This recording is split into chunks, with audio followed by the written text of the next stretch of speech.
Hey everyone, and welcome to 121 in Flux. I am Peter, that is Connor, and we talk about movies on this show.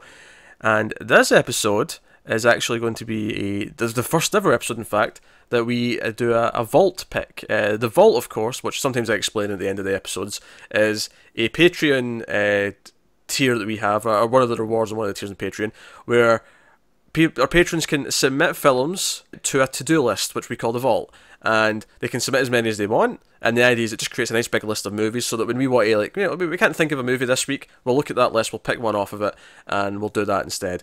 But the list itself is public. Everything that's been submitted can be viewed. There's a link in the description. You can actually click and see what everything that's there. But this is one that was picked from that list, and this film is Clue, which was submitted by one of our patrons, Alison. And this is, of course, based on the board game of Clue, or you might know it as Cluedo, which... Cluedo, by the way, because I feel like every time anyone who knows it as Clue finds out it's called Cluedo somewhere, they question what the hell does Cluedo mean. Ludo, I believe, is Latin for I play, is a play in words. It's much cleverer, is essentially what you're saying. It's much cleverer, and then certain regions wanted to simplify it. I will not name names. It got dumbed down for you. You know who you are. I'm not going that far. I'm being nice to our viewers. I'll just say this is an example of. I'm not calling out the viewers specifically. Just society as a whole. Got dumbed down. Take the U out of colour. You take the dough out of Cluedo. Exactly. But that's what it's based on. It's based on the board game, and which interestingly I have never played. Really, I have played. I'm familiar enough with what it is, the concept, of course, because who isn't? Yeah. But I've never played it. I don't know. Never done the specifics. I like Cluedo. As far as the sort of the basic sort of half dozen board games that everyone kind of talks about. Monopoly, Cluedo, Risk, maybe. I don't know, like all the normal ones that people just tend to have. Like, when you're watching a movie and they'll have like a little stack of board games in the background. It's always those. Or Pictionary is another one. There's always Pictionary. Yeah, you'll have a Jenga stack. Probably a Jenga stack, yeah. I feel like it's out of all those sort of main ones. I mean, they're all fine games. There's nothing wrong with any of them, really. I've never played Risk, admittedly, so I can't really comment on that one. I quite like Monopoly. That can get very heated. Monopoly can be fun. Very long-winded, though. I like Cluedo. Cluedo's one of my favourite of those sort of normal ones. Like, I'm the sort of person who's never really played any of the more in-depth, really fancy board games where there's a lot of rules. There's a Thing board game that just came out, and I saw like a stream of some people playing it, and I'm like, man, I love how complicated this is. It's great. There's a Battlestar Galactica board game, which Do you know what the real problem with these is? You need people who care. Yeah, you got to have friends. Oh, well, thanks for that. No, but it's not just... That's the thing, though. I have lots of people who would be into the idea of playing board games, but when I bring up Battlestar Galactica, or I bring up The Thing, they're like, nah, can we do a Harry Potter one? And I'm like, oh, piss off. That's funny you mentioned that. I was watching this with my girlfriend today, and she was like, we should get a Cluedo set. Because I mentioned I'd never played it. She goes, we should get one. We'll play it. And she went looking, and she went, oh, there's a Game of Thrones one. There's a Harry Potter one. We're getting both. Do you know what the funny thing about that is, though? I would insist in playing classic original Cluedo. I don't want your themed versions. I disagree. I love themed version of Monopoly. Themed version of Monopoly is fine. I feel like with Cluedo, though, if you're changing the character names, you're losing part of the charm. I don't know. Keep it interesting. I mean, not like you need to keep it interesting for me. I'm new, but yeah, nah. But anyway, what I was saying is, though, I like the idea of these fancier board games. I just never had a real chance to play them, which is a shame. But it is also, typically all those really good ones, you need at least like 5 or 6 people, which is, because I always find myself in the position of like, oh, there's 3 or 4 of us who want to do something, but it's not really good unless you have more. And it's like, exactly. When you invite someone we don't like that much, just so we've got another person. And I don't like a lot of people. It's true, he doesn't. Yeah. Me included. Well, that was the implication. I have a special place. So we'll start spoiler free as we always do, and we'll warn you about spoilers somewhere in the middle, and we'll go from there. So what is the movie? Now, you imagine there's probably a murder mystery of some sorts, but you could probably say, well, what's the tone? How does it even function as a film? Because I think when you say there's a movie based on a board game, typically I don't expect gold. I don't expect anything particularly great from that idea. But this, if you're going to pick a board game to base a movie on, this is probably one of the more interesting ones to do it with, because there is an inherent thing. You're like, oh, it's a murder mystery. There's a plot inherent to the game. Yeah. Whereas when there was talk a few years ago of Ridley Scott doing a Monopoly movie, I'm like, what is it going to be, like a real estate movie? Like, yeah. What do you do with that? I don't know. I don't know how that translates. I just can't fathom how that translates. It's not even like you can pull a Jumanji and it all starts to become real. That's still boring. Oh, yeah. I bought a house. Oh, I really bought a house. It's still boring. Yeah, come here, prick. I'm charging you rent now. And you can't really do Pictionary because it's just, you know, Yeah, it's charades with drawing instead of, you know, acting it out. Yeah, exactly. So you can't do that. There's not a plot to have with that, unless you just make it about a Pictionary tournament and it's like a sports movie but they're playing Pictionary instead. You could do that. I can see that being hilarious if done right. If you get the right comedians, say, to do it and they draw a stupid thing, yeah, I could see there being fun there to be had. Yeah. Likewise, though, I feel like it'd probably work better with charades itself, though. Probably, unless the stupid drawings are inherent. You know, I mean, I could see some fun with the stupid drawings. Oh, here's what you do: you do charades, and then the sequel's Pictionary. Oh yeah, that's good. And you get to do both. And then I don't know what the trilogy would be rounded out by, but something else that involves, you know, Timing, guessing. Well, yeah, miming's already kind of charades, so. Yeah, that's true. Maybe that one where you describe things without ever saying what it is. Maybe that would be the trilogy capper. Yeah, I feel like we could do that about this movie at this point. You know, we're just describing things. If you hadn't said what movie this was, sure, we yeah. could have had fun with that. Yeah, we could have been like, okay, so how do you do Cluedo? And I think part of it you would kind of get what they've got. You'd say, okay, you've got 6 people in a mansion, and there's murders, and they're trying to figure it out. And I'll give them credit, they do actually incorporate a few of the different things from the board game that I, you know, wouldn't have expected. There are secret passages. The murder weapons that are, you know, the key murder weapons that everyone thinks of in Cluedo, they all come up. They're all there. Yeah, these are the things they kind of went over my head until the girlfriend would nudge me. It's like, hey, look, that's from the game. Yeah, like, oh, yeah. Okay, I get it now. Had she seen this movie before, or is this her first time watch? It's her first time as well. Yeah, I think it's a fun watch. If you, I mean, Cara, did you enjoy it? Did you enjoy the movie? Since we're It's not to bad. It's pretty good. Yeah, it's pretty. I think the first thing is the cast is really good. That's probably the main reason why it's pretty good. You got Tim Curry, who plays the butler, who's not necessarily in the game itself, but you kind of assume there's a butler. Especially since Murder Mystery Weekends, there's always a butler, and the butler usually did it. Yeah, exactly. You know, so that makes sense. He's kind of like someone who's at least in part orchestrating what's going on. Mrs. Peacock, you've got. You got Mrs. White. Didn't know those two specifically. Miss Scarlet is Lesley Ann Warren, who I've seen in a few things. I think actually before I'd seen this the first time, I had just seen some of Desperate Housewives, and she's like Terry Hatcher's mother in that. Oh, really? Yeah. So obviously a big age difference, given, you know, this is the 80s. Yeah. This was the 80s. She's one of those, I couldn't tell you exactly where I know her from, but you know, I've seen her around.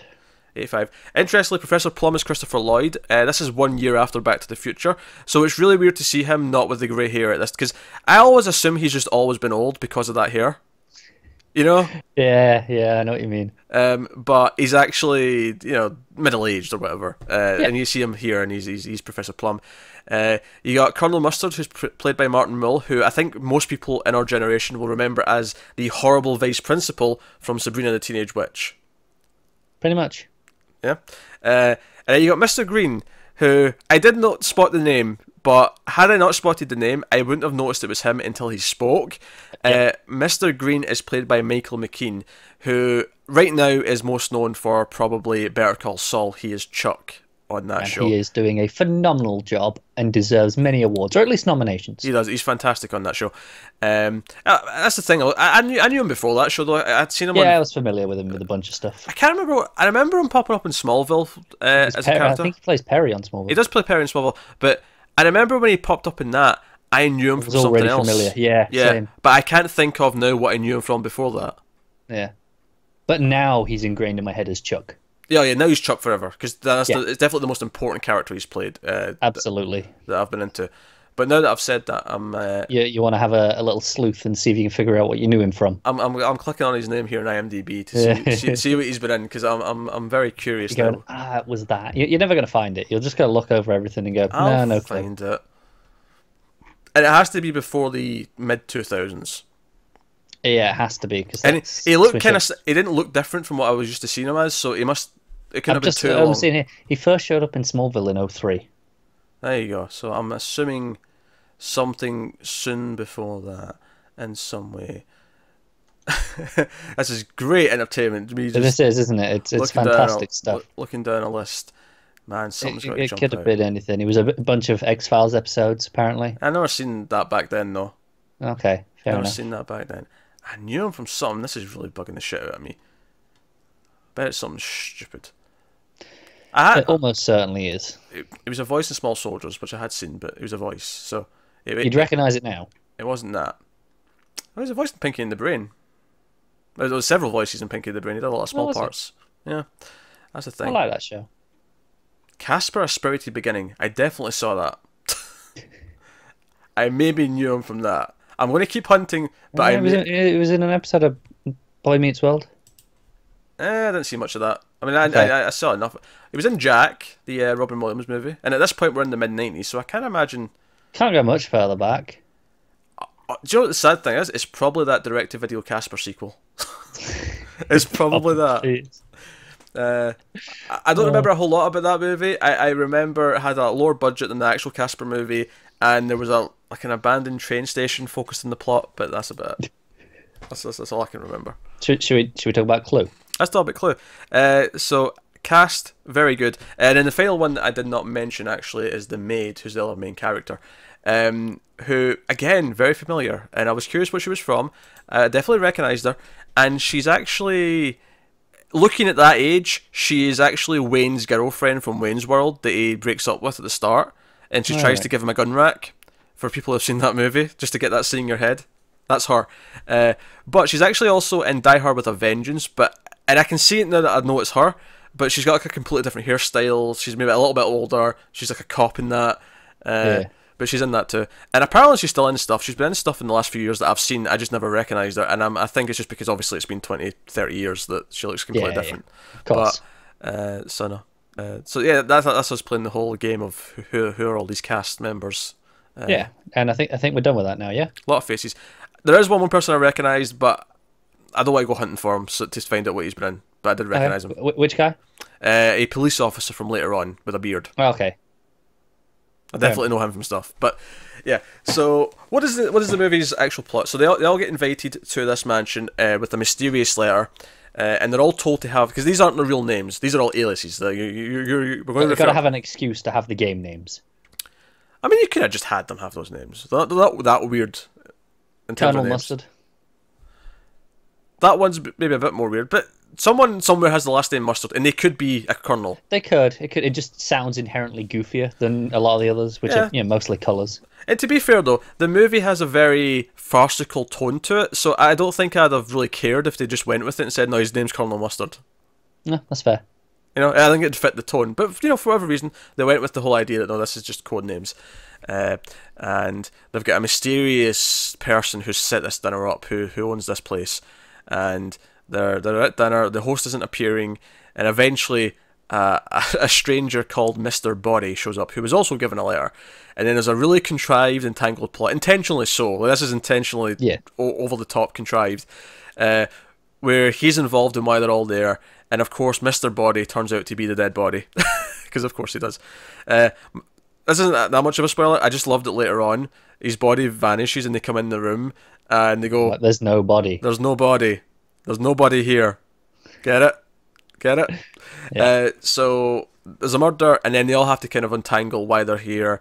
And they end up searching the house, thinking there's maybe another person here as the murderer. Maybe it's one of them. They're very suspicious of each other, which again ties in with the game. One of them is the murderer in the game when you're playing it.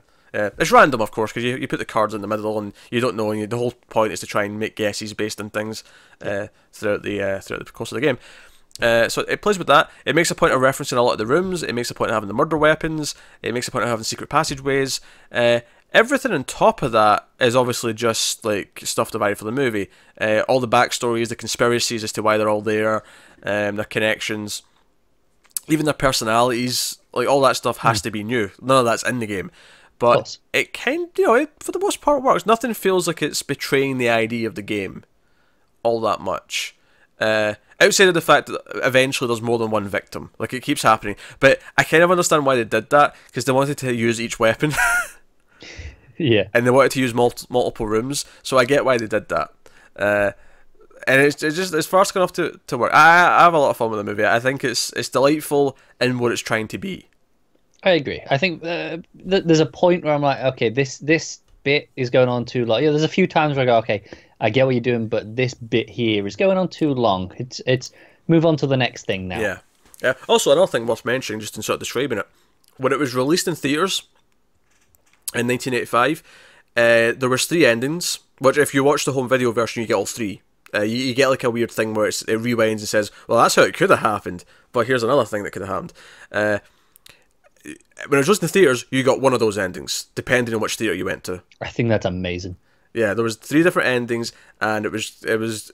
I mean, I'm sure it wasn't actually that random, but it felt random to the audience. I'm willing to bet each theater had one cut. Oh, sure, yeah. Like each theater only had one version, yeah. Yeah. But what I'm saying is, like, it wasn't that random in the sense that an entire town probably had the same cut. If you know what I mean. Maybe, yeah. Yeah, like the way they split them up was probably not that erratic. I hope it wasn't, though, because I like the idea of, people meeting with their friends and going, that's true. Hang on, that wasn't the ending. Yeah. Depending on how many showings, though, they may have had 2 reels. Because typically, the way it used to be done back in the old days of the reels is that you'd have, like, showings spread out enough that once the first reel was done on one showing, they'd take that to the other theatre and start playing it in the next one, and they'd be sharing, like, one copy of the movie would be, like, split between 3 screens. Yeah. But, if it was big enough and they wanted, like, 5 or 6, then maybe... Yeah, maybe they'd have more than one, so they'd have 2 cuts, and just depending which one you ended up with. I like the idea, though, that they could switch the last reel, and it wouldn't matter, because it would be the same up until the last bit, so they wouldn't have to keep track of which one was which. But yeah, so interesting as well, I have the Blu-ray of this. The Blu-ray gives you 2 options. You can get the home video version, which gives you all 3, or you can select one ending at random. Oh, that's nice. And it won't tell you which one you're going to get. Well, obviously we say, there's the 3 endings. My biggest problem with the 3 endings is, like you say, it comes up going, oh, this is how it could have happened. Maybe it was this. The last one does say, this is how it actually happened. I think that's just because if you're watching this with all 3, you want a definitive thing. Nah, see, that's where I hate it. I would have liked just gone, or it could have been this. Just all 3 gone, yeah, take your pick. Oh no, I think that's how it was intended. It's just for the home video version. No, that's what I mean. I think for the wording of this, but literally all you're complaining about is one caption. I'm complaining because it says this is how it actually happens. No, I agree. This is the definitive ending, and I don't like that. I agree. But I don't think it's that big a deal, because really all it is a caption and how they worded something. It is, but there should have been more thoughtful. Because when it was released, you got one of the 3 endings, and if you got the first one or the second one, that was your ending. Your ending, yeah. Yeah, and for the record, I like 2 of them. There's one I don't really like that much. The middle one, I'm not too hot on. Okay. Because it just didn't seem as interesting as the other 2. That's fair. But, no, I love how different the last one is compared to the other ones based on where it goes. Yeah.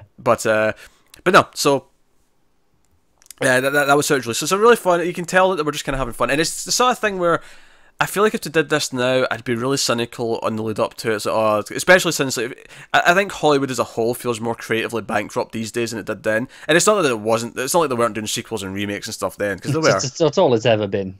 But I think as time has went on, it's become more franchise focused, and it's more like everything has to be a Marvel or Star Wars movie, Disney. Yeah, I get it, but. Last Jedi wasn't very good. Someone's not bitter at all, are they? And now they own so many other things I love now. I know.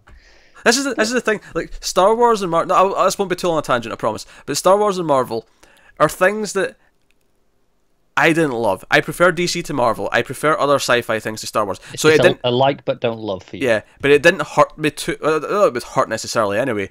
But whatever. But with the acquisition of Fox, it's like Alien, Predator, the hit television show Buffy the Vampire Slayer. You say that, but can they be any worse than what Ridley Scott's shitting out? That's fair. That said, the Predator, I have high hopes for. Shane Black's doing the next Predator movie. That's fair. That's next year, right? February, March, or something like that. It's out early. Oh shit! I guess we better plan in the Predator movies soon then. Oh, we will be. Yeah, that's a good point. Because I've never seen them. That's a good point. I'm looking forward to watching those again. I think they all have something to offer. All three of them. I don't think there's... That's more than you can say about Alien. Because we're doing the AVP movies as well, because we saved them for Predator. Yes. So, we have like 5 movies to fit in before that, so we should probably start doing those soon. Yeah. Yeah, we'll look at the schedule after we record this, actually. we'll pencil those in. But yeah, so like, I feel like at least the 3 core Predator movies, though, I really like. So I'm hoping they don't interfere with things too much. But anyway, that's what's going on in the world. I know I'm tangenting. That was a longer tangent than I think we planned. That could have been way longer. Given how long we talked about that Disney Fox merger, that could have been an hour. Yeah. And then it was like, by the way, we've got a movie want to to talk know about. our thoughts, go check out the TV news from this week, and then 3 or 4 weeks ago when the news first broke, we get 2 segments on the different aspects of it. Well, we this really went in week, depth. if you're watching this early on Patreon, if you're wait until this goes public on YouTube, it'll still be the last one because we're taking a couple of weeks off of the news for Christmas, but it won't be this week. That's what I was thinking. It's still the most recent one. I retcon it so you sound okay. Yeah, that's fine. That's cool. Yeah, that's my plan. So you get 3 edits. As they were fun. And what I was getting at, though, is that I feel like I'd be really cynical. Whereas when I'm watching this, and while it comes from, okay, let's make a movie out of a board game, I feel like they just had fun with it. They just said, okay, what can we do with this? And they got a good cast, and we had hijinks, and they did... I really feel that's the key of it. They just went, screw it. It's not going to be a big, serious movie. We're not going to make it a big blockbuster. So, we're just, okay, let's get a cool cast and have some fun and play off each other. And that's most of what the movie is. Yeah, it's all the actors reacting to each other. And most of it's shot in this one house, so I feel like the shooting schedule for this, I have to imagine, is relatively quite short compared to most movies. Yeah, I don't know if it's all sets or if they just hired out a mansion, but it's not much. There's only like 3 main rooms. It'll be sets. Come on, there's a secret passageways and stuff. I forgot about the secret passageways. You're right. It'll be sets, which makes it an even easier shoot. In terms of setting up, you have lights over the ceilings and stuff. It just makes everything so much easier. So it'll be a quick shoot. You get the cast there for. I'm going to make a guess and say this was like a 3-week shoot. Yeah, this was probably a really cheap movie to make. Yeah, I mean, well, it's a good cast. I don't know if they were expensive cast necessarily. I wouldn't have thought so. Not necessarily. Yeah, so. I think it's a really simple little movie in that sense. The backstory to the characters gets really convoluted, and don't expect me to regurgitate all of it because it's not happening. No, there's lots of things that lots of people are being blackmailed for. Yes, that's the whole thing. They're all there because they're all being blackmailed by this Mr. But I almost said Mr. Nobody, Mr. Body.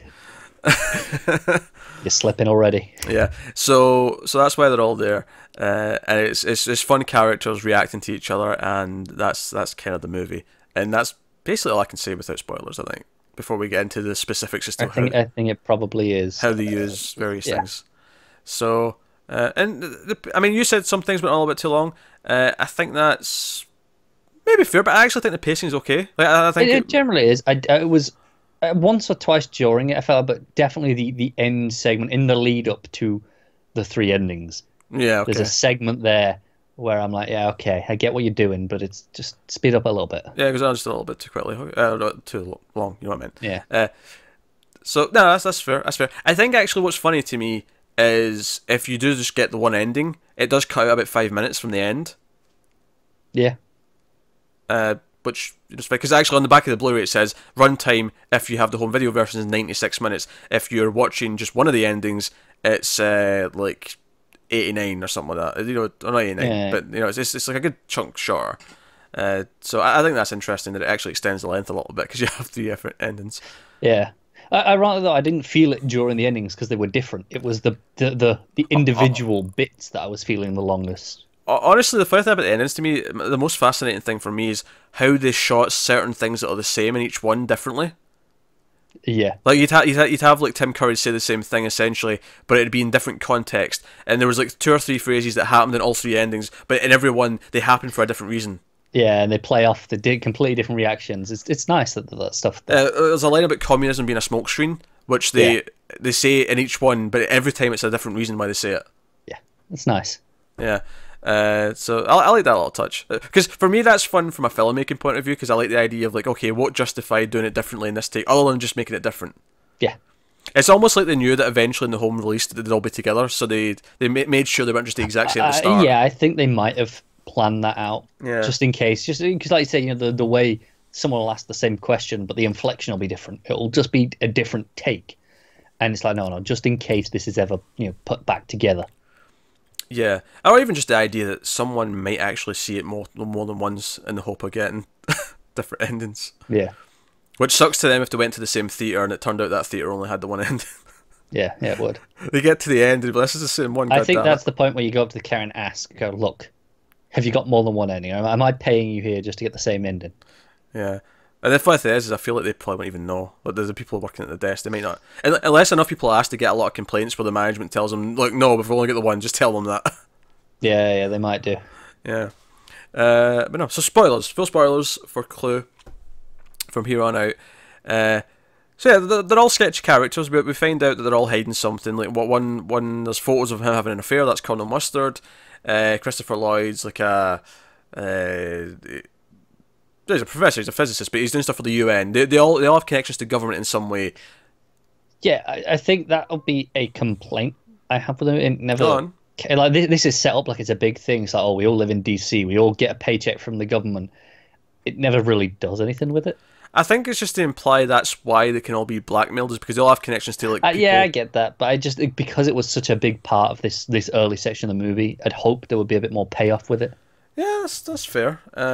I think maybe the only problem there, and why I'd maybe agree with that complaint, is maybe they spend too much time talking about it. That's why you feel like that's what it is. Yeah, yeah. I feel like because they spend a good chunk of time discussing it, like it's setting up a mystery that's never really answered. It never does anything with it. In particular, the part where they all realise they're from the same place, when they all say we all live in DC. That's the sort of moment that feels like it's setting something up, but it isn't really. I mean, it's just really just setting up what they're about to find out in about 5 minutes. It doesn't set up something for exactly. later. Yeah. But that's fair. But they've all got their thing, and some of them are more fun than others. Like Mrs. White, like she's had 5 husbands and they've all ended up dead. So yeah, that's not suspicious. And all these things. So you get some really. You got some running jokes that keep playing in that I really like. There's this thing where the maid's really attractive and she's got this really skimpy maid outfit on, and every single male character's kind of like noticing. Even in fact, not even just the males. Every character notices the boobs. Yeah, there's multiple times where people will just go and have a look when she walks past. Yeah, including the ladies, and including Mr. Green, who claims to be gay. Yeah, because obviously it's set in the 50s, which by the way I'd forgotten that, and if it hadn't told me at the start, I would have never guessed that it was the 50s. I don't think. I might have done by the cars. The cars are the only thing, like, because it's in this old mansion the whole time, it could literally be whenever. Yeah. Anytime before pre-phone. Yeah, pre-mobile phones. Anytime before that, it could pretty much be. But whatever. So he's like, oh, I won't wait for the butler here to like tell me what I'm hiding. I'm a homosexual. Like, he just stands up and says that, and no one really cares. Everyone's just like, yeah, okay. And he's like, yeah, I don't care. It's only so I don't get fired. Is the only reason I hide it. Yeah, but everyone's just like, I don't really care. But it pays off at one of my favourite jokes in the movie. So the other men, Mustard and Plum, are attracted to the maid, and it's when they're all breaking up to go and search the house, and she's like, oh, and she's putting on this accent, which you find out later is a fake accent, which is good because it's kind of over the top thing. Yeah, but she's like, I think it's meant to be French, but she's like, oh, well, it's French maid, isn't it? That's the oh, sure, yeah. She's like, I'm too scared. I don't want to go to the attic. Will anyone come with me? And then both Plum and Mustard jump in and say, yeah, well. And then Green just goes, no, thank you, and just turns around. That made me laugh. That was a good joke. Which is why it's funny because depending on the ending you get, it turns out to be a fake. It turns out to be a disguise. That's just part of his character. Yeah, but that's only if you get the third ending, because in the first 2 endings, Tim Curry, the butler, turns out to work with the FBI, and he's doing this because they want to catch who's behind everything. Who in the first ending it turns out to be Miss Scarlet. Yes, she turns out to be the killer. The second ending it turns out to be Peacock, which I thought was the one that wasn't that interesting because Scarlet it sounded like it worked for the most part. Peacock was just kind of whatever. The third ending. Which is probably the one that makes the most sense with the plot of the movie, to be honest. Which is why I think they say this is the definitive ending, but it's just a little unsatisfying. I don't think. See, when they say that, I don't think they intend it to be the definitive ending at the time. I think that's why when they did the home video release and they worded it that way, that's why they picked this one to go last. Yeah, I agree. So that's fine. But so it turns out like everyone killed because there's multiple murders. Like at one point, a cop comes. At one point, like someone who's like broke down. The motorist he's credited as. You've got a singing telegram girl who literally just shows up to be killed. She shows up, starts singing. So she would start singing. She says she's going to sing, and then gets shot like instantly. And basically, like throughout the plot, we find out each one of them is connected to one of the guests, and why they are covering up something. And that all happens. So in the third ending, they all killed one each, except Green. And in the third ending, it turns out he's from the FBI. Yeah. And he's not gay. He's just that was an act. Well, no, because the final moment, if you get that ending, the final moment is him going, "And I'm going home to sleep with my wife," and then it freeze frames on him smiling. Yeah. And it's just this really cheesy, stupid moment. So no, do you know what I'm going to make? It's not a proper complaint, but I'm just going to like criticize it for this. They kept teasing the chandelier falling on someone, and it kept not happening. It never does. Yeah, it's such a false Chekhov's gun. It's a goddamn cock block, is what it is. Yeah. It was annoying. Yeah. I wanted to see someone get smashed. Here's a tangent on Chekhov's gun. Do you know? I've known this for a long time, but there was a time when I first heard that phrase where I legitimately thought it came from a Star Trek thing. Okay. Well, just think about how red shirts is a thing now. Like no, you're right. You refer to a red shirt that comes from Star Trek, and it means useless extra character who's just there to like die. Yeah. Right. That's became something of the film making lexicon is the red shirt. So I don't think it's that much of a leap when you first hear Chekhov's gun that you assume there must have been an episode of Star Trek where Chekhov had a gun. No, it's fair. So you know what. As opposed to it's funny. I forgot to mention something to do with the Chekhov's gun in the new Star Wars movie. I'll tell you about that after. Oh, okay. Remind me. All right, okay. There was no Chekhov in Star Wars. I can tell you that. There was not. But we're on my mind's linked. But anyway, so that's the third ending, and that's why I'm saying the third one's like so drastic because I feel like, other than the fact that it's Mrs. Peacock, I feel like there's really only two endings. But for the middle one, they just took the first one again and just made it Peacock instead. Yeah, just shifted it around a little, but yeah, it's kind of very similar. But you have the idea that one's in the FBI, it's the butler at first, and then it's Green, and that's why Green in the third ending is the only one who didn't kill anyone. Yeah, because he's actually the one who's there, and they all get arrested. Whereas in the first two, it's only the killer who gets arrested. I like that, the butler says, everyone here has a false name. It's all pseudonyms, and he has 3 different identities in the endings. Yeah, he does, yeah. Like, each one, he's a different person entirely. It's like, okay, that's nice. I think when it's at its best, obviously it's very farcical, and I think some of the dialogue that goes along with that, when they're overcomplicating things for the sake of complicating them, there's a lot of things in the movie where, like Mustard and another character, it'll be like, they'll ask a question which could be answered yes or no, but the yes could mean either of the options, because it's like, what, you mean yes as it is or yes as it isn't? It's like, no. So no, it isn't, or it is, or it is. It can mean both. It just keeps going round and round. And they'll go back and forth for a few minutes, and it'll typically be pretty funny. And I think that's a testament to the acting. Obviously, Tim Curry's great. Tim Curry, typically, his performance has such energy to it. It does. It steals the show. It's funny actually. He reminds me of his character from Home Alone 2 a few times. There's one point when they run out of a room and he slips and they all fall, and I'm like, that's just him practicing for Home Alone 2. That is all that is. Yeah. I see. This is the thing. The bit I said that I really noticed going on a bit too long was the ending of Tim Curry explaining everything of what had happened and going through the entire movie. Yeah, he says he knows who did it, and then he starts explaining it, and he recounts the entire thing. When that became important is when he starts describing how someone would run from a room when they weren't looking. And I'm like, okay, you're getting to details, but for the first couple of minutes of it, he's literally just describing what we watched at the start of the movie. Yeah. And even like between things where, okay, this was important, it goes another few minutes sometimes of, okay, until we get to another bit that's important. Yeah. And I do feel like this bit, while his performance is fantastic for this, he's running around, he's such energy for it. Yeah, again, it's very farcical because they're all following him, they're running and following him room to room around the place. And there is some fun stuff. I like the running gag during this where he keeps using Mr. Green as like a test dummy. He keeps like throwing him at, like, this is where the dead body was, and he throws Mr. Green on the floor. Yeah. And all these little things. He keeps doing that. And it's so there's things sprinkled throughout that actually make it entertaining. But I do agree it actually does drag on probably too long at places. But it's a nice idea, just trim it down a little bit. Yeah. And it's funny because the other characters are kind of getting annoyed as well. They're like, come on, speed this up. You told us you know the answers. I like how desensitized they get to murder over the course of the movie, because the first one happens, they're all terrified, right? And then they have the motorist comes in, and he's locked in a room, and then he gets killed, and then they all... No, you have the cook before the motorist. Oh, sure, yeah, you have to cook before... I wasn't really doing them all in order. Because the cook's already there. I'm thinking of all the people who come to the... So the motorist comes, he gets killed after he's been locked in the room for a while, and it's after that where they're split up, and they're looking around the place in pairs. And we get some funny things here, just depending on the pair.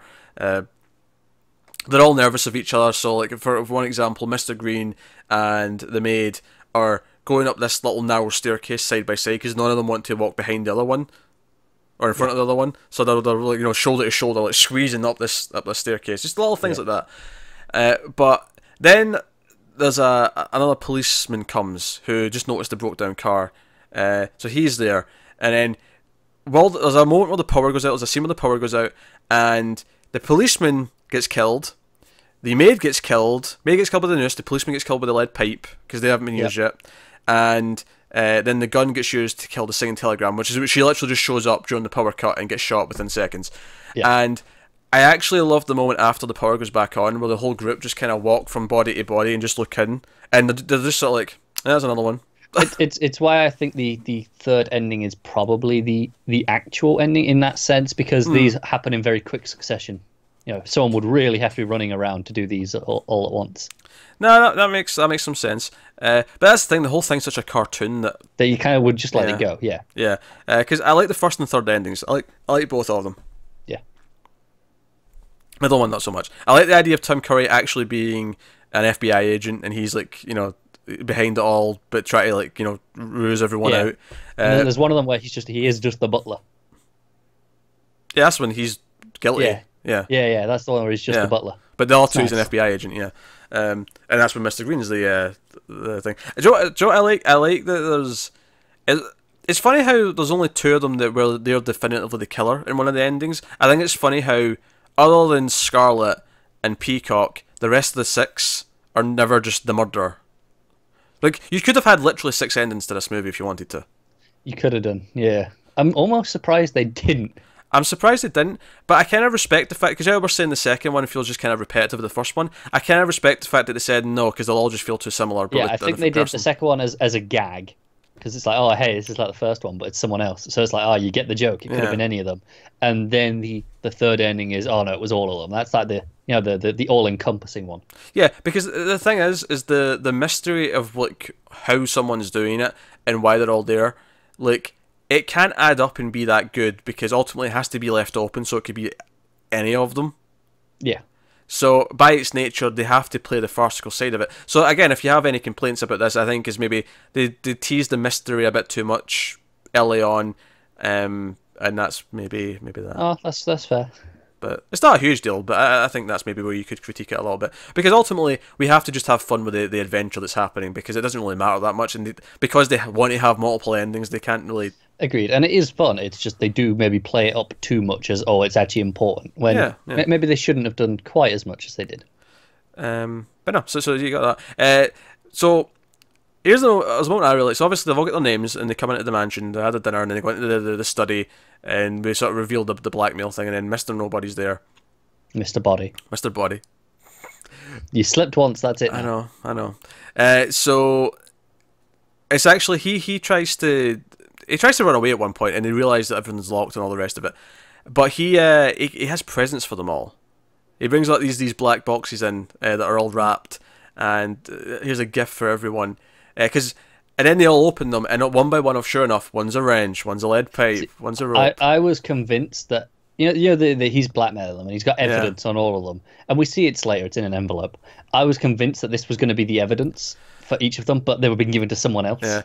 Do you know what I love about this? This was their way of making these signature weapons feel like a big moment, even though it shouldn't really be a big moment. Yeah. Because do you know what really made me laugh though? Because the reason why he's giving them these weapons is because he's like, well, because at this point in the plot, the thinking is that the butler, who used to work for Body as well, is trying to like uncover everything and get him out in the open so they can all fight back and kind of like not have to be blackmailed anymore. He wants to like take him down, and he's like, well, I've given you all these lethal weapons so that one of you can kill him and this all goes away and we can go back to the way things were, because if we don't, then all your secrets are all going to come out.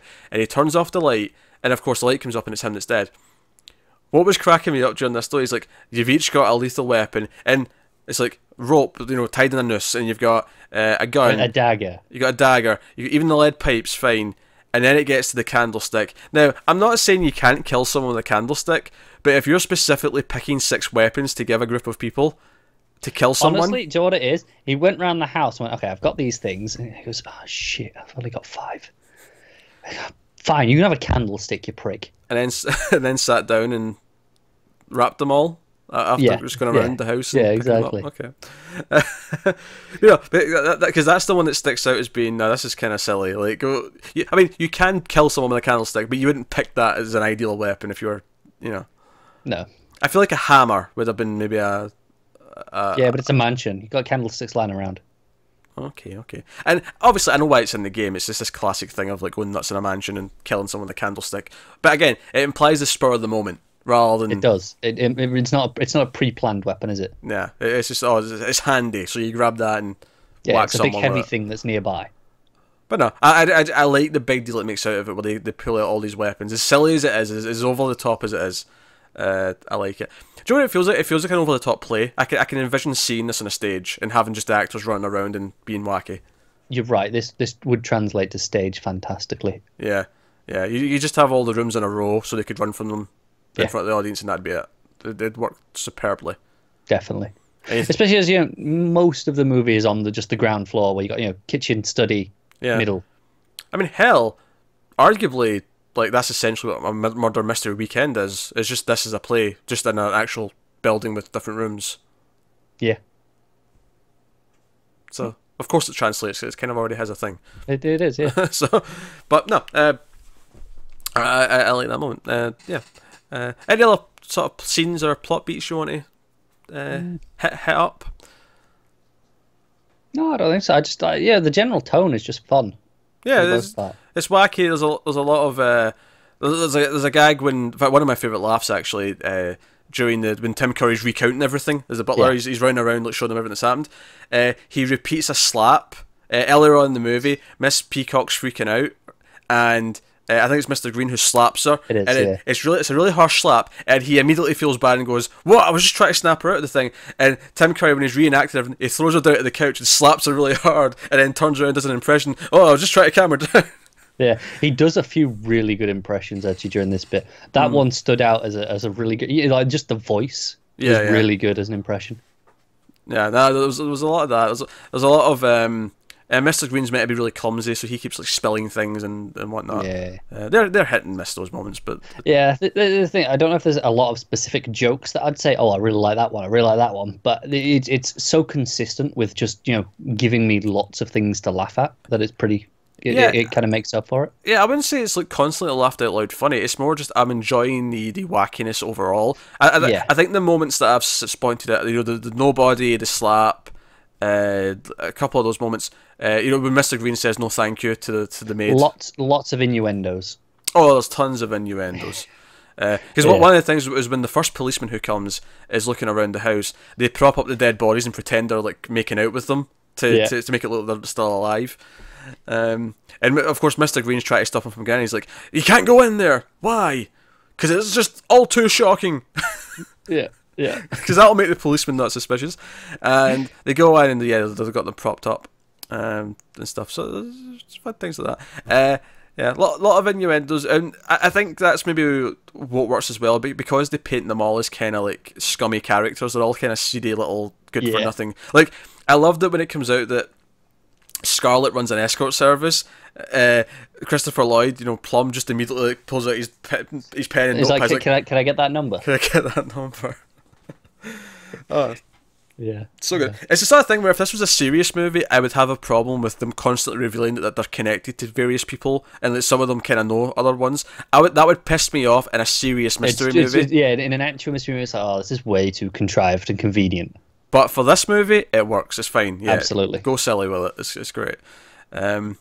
So it's good fun. It's one of those things where I didn't know this existed until a few years ago, and then I went looking for it because I want to see this. I want to see what a movie like this is, especially with Tim Curry in it. I'd heard of, especially because of the multiple endings at the theaters. I'd heard of that, but about it, a long time ago. But I'd never played the game. I never thought, oh, I should really check that out.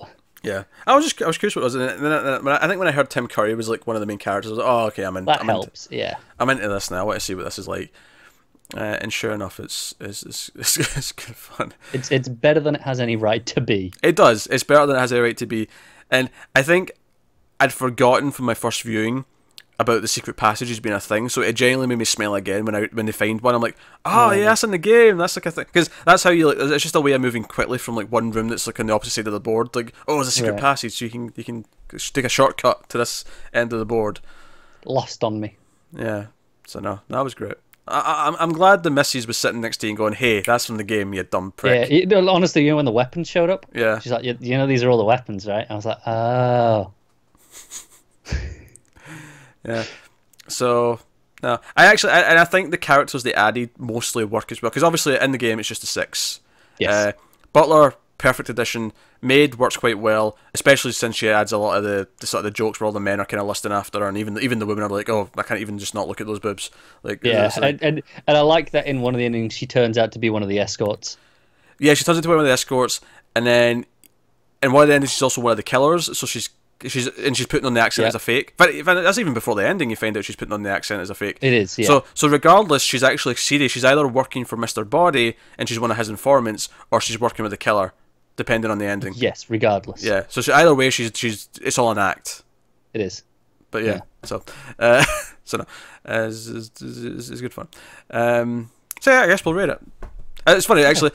I was expecting like a shorter 30-minute conversation, but all the tangents about the game itself, and then my Star Wars Disney tangent, extended a little bit, and me making fun of you and talking about other board games and whatnot.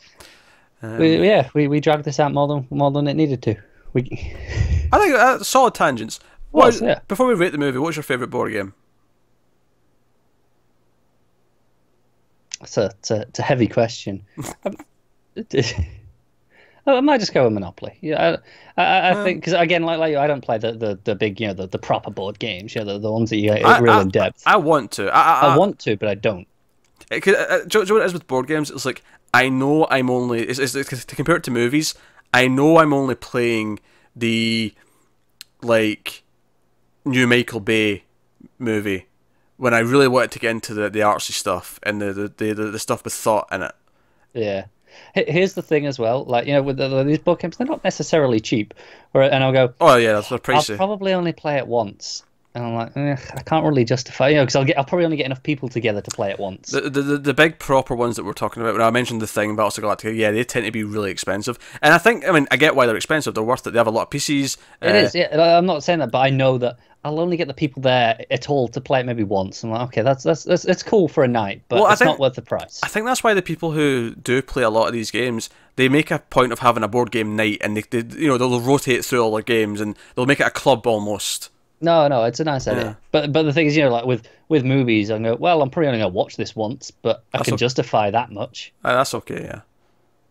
But yeah, okay. So are we on to ratings now? We had enough endings. That's how this episode could have ended. But here's how maybe another way it could have ended. Yes, exactly.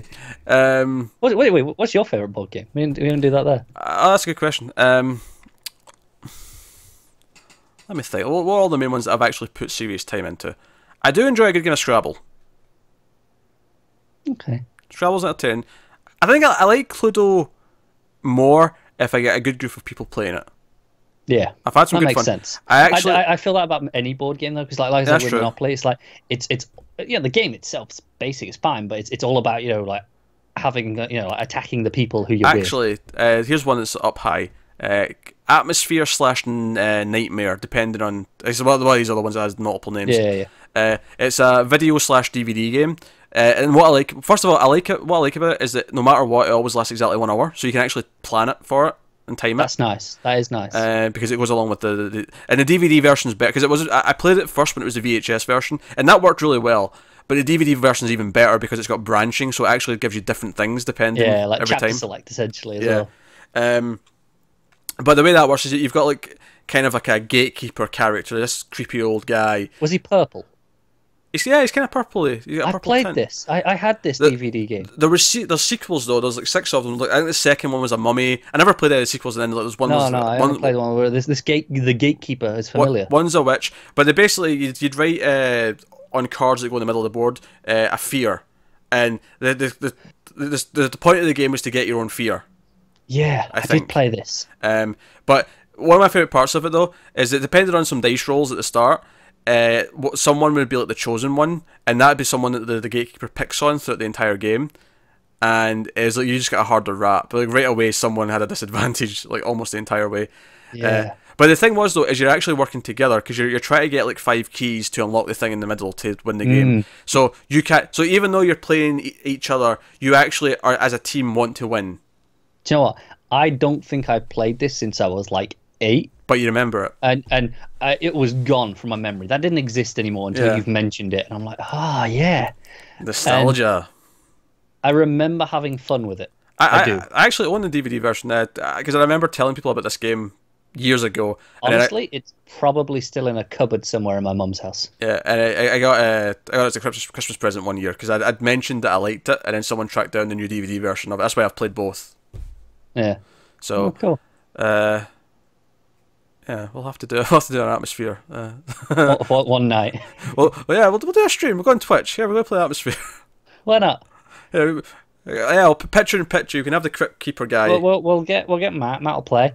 We'll invite James along. I think if we did a board game thing without James, he'd be too insulted. He'd be upset with us. Yeah.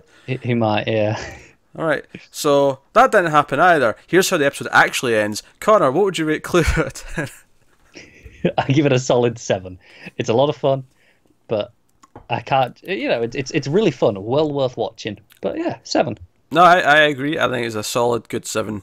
I can't go quite up at 10. 8's the great territory, just because I feel like it works in spite of the writing not being that smart. I think it's some of the writing's okay, but it's the actors who are really making it work. It is the chemistry between them that elevates it. In the setting, I like the whole rainy mansion, stormy night kind of thing. I like the setting. Nice.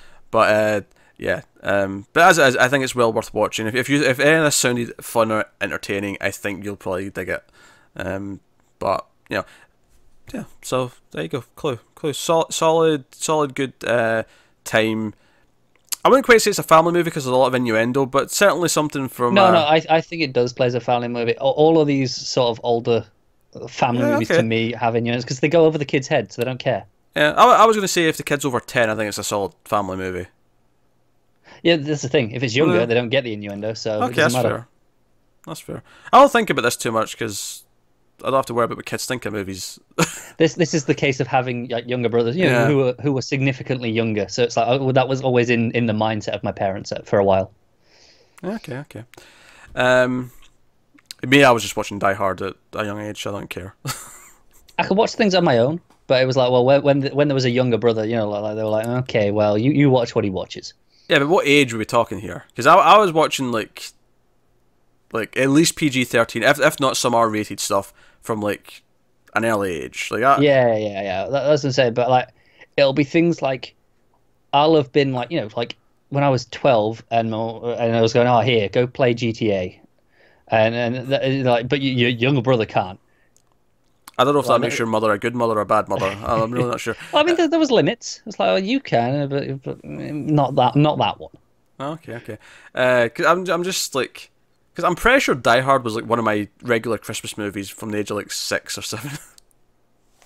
Yeah, I'd get away with movies like that at that age, for sure. Yeah, I mean, it wasn't just any R-rated movie. I couldn't watch I Spit in Your Grave at that age.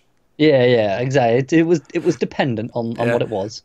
I do remember though, just because I mentioned I Spit in Your Grave, but when I got to the age and I started collecting DVDs in my teens, and I'd be ordering a lot from like Amazon and whatever else, and that arrived and came through the door. That arrived, and well, that's the thing. At that age, I was no one cared, but by the time I hit like 14, you can watch whatever you want. It doesn't matter. But when that arrived, she recognised that movie, my mother, and she went, "Oh yeah." my grandparents, her parents, they passed away when I was like 4 or 5 or whatever. So I've never really, I don't really remember them or ever met them. But apparently they were into horror movies. Apparently this skipped a generation, my love of horror movies. And she knew what it was, and she even recounted one of the scenes from memory. And I'm like, this is weird that you know about this. What's that? And she's like, you're going to watch that? People get their dicks cut off in that. I'm like, yeah. Sounds great. Let me be. One more tangent. That's at least 3 good tangents. 3 endings, 3 tangents. That's it. Nailed it. Alright, that is Clue. Let us know what you think of Clue in the comments below. Like, subscribe, all that stuff. Get us on the Twitters at mailed_fuzz for channel updates. We should promote what's coming next episode. Yeah, actually. It's a little bit different. This is your last scheduled movie of the year. It is, yeah. This is the last regular movie episode of the year. There is an episode coming next week, but it's not a movie. We're going to start a new thing that we're going to do every so often in Flux. If you are a fan of Screams After Midnight, the horror movie show, which is just like this, but it's me and Tim talking about horror movies, over October for Halloween month, we did our top 100 horror films. We each made a list, we alternated between us. It was 4 parts, there was 25 movies per part. Well, technically 50, but 25 each per part. And we're going to do something similar every so often for Influx. So to celebrate the end of the year, and because of this, it's not going to be up early on Patreon. It's just going to go up for everyone as soon as it's ready. Which does mean for people who are not on Patreon, you're going to get 2 things next week, and then you have a week without something, whilst the next thing's early on Patreon. So just keep that in mind. But it'll go straight up to celebrate the end of the year, and it's we're going to do our top 50 movies of the 2000s, and that's the decade. So that's 2000 to 2009. That decade, we're going to do our top 50 movies. We're just going to make a list, and we're going to alternate through. It'll be 2 parts. It's gonna be a fight. Yeah, it's going to be 2 parts. You get numbers 50 through 26. For the first part, and then the top 25 in the second part. Just kind of like how we did the Screams one, 25 movies per thing. And we're going to do that then. And we're going to make that basically a quarterly thing, more or less. We're cheating a little bit because we want to do one at the end of January as well. But then after that, it'll be maybe the end of April, and then the end of July or whatever it works out as. But we're going to do like top 50s and that kind of thing every so often. People enjoyed that when we did in the streams. People seem to like. We like doing it as well, me and Tim, and people seem to really respond to it and like getting into. And as many of you will know, Peter just loves lists in general. I do like a bit of listing. Yeah, it's like his go-to hobby. He doesn't play board games; he makes lists. I like to make a list of movies or maybe comics or video games, and then characters, and then count them down and then reveal what the top. Yeah, it's like his thing. He's got a shtick. Yeah, it's my shtick apparently. If you ever wonder why my Twitter name is that, Listmaster, that's why. Because people, once I started talking to people online and revealed my listing... love of lists. I feel strong, but yes, my... No, you have a love of lists. So I bet you have a list of your favourite lists. I do not. Listception's not happened yet. Yet. One day. Right, once we've been doing this for a few years and we have a lot of lists that we've done, maybe we'll go back and do, okay, here's our top 50 lists that we've done on the show. Oh, 50 lists. Jesus, that's a lot of lists. But yeah, so that's going to be a thing we're going to do every once in a while. So actually, I'll just reveal what the end of January one is as well, because we've decided that end of January is going to be top 50 sci-fi movies, which is picked for reasons because we're doing a thing in a Facebook group where we're all watching sci-fi movies for the month, and part of what we're going to do for that is at the end of the month we're going to make up lists anyway. So we thought we'll do an episode on it, and we'll actually bit of a competition. Go look up Mild Fuzz on Facebook. Join the group. Join in. Yeah. Not the Facebook page, the Facebook group. There's a difference. Yeah, it's a closed group, right? It is closed, yeah. But you'll see that I'm the administrator, so it's obvious that it's just request to join. Come in, yeah. Have a chat. Have a bit of a join in the competition when it comes to in a week or two, depending on when you're listening to this. Yeah. So that's the thing. So then next week we'll have the first part of, because it'll be the next 2 episodes actually that I'm thinking about, but they won't be over 2 weeks. They won't. And we're saying next week. If you're listening to this on YouTube, it will be this week. Yes, that is true. Yes, it's next week for patrons. In fact, now that I'm remembering there's 2 parts, I think patrons will still get it a little bit early. What I'll do is they'll get it maybe 3 days early, so Patreon will get part 2 when part 1 goes up on the YouTubes, just so patrons still get a little Yeah. Little bonus for being patrons. That's what I'll do. That's a wee bit more fair. Yeah, there you go. Yeah. They get the whole list at once.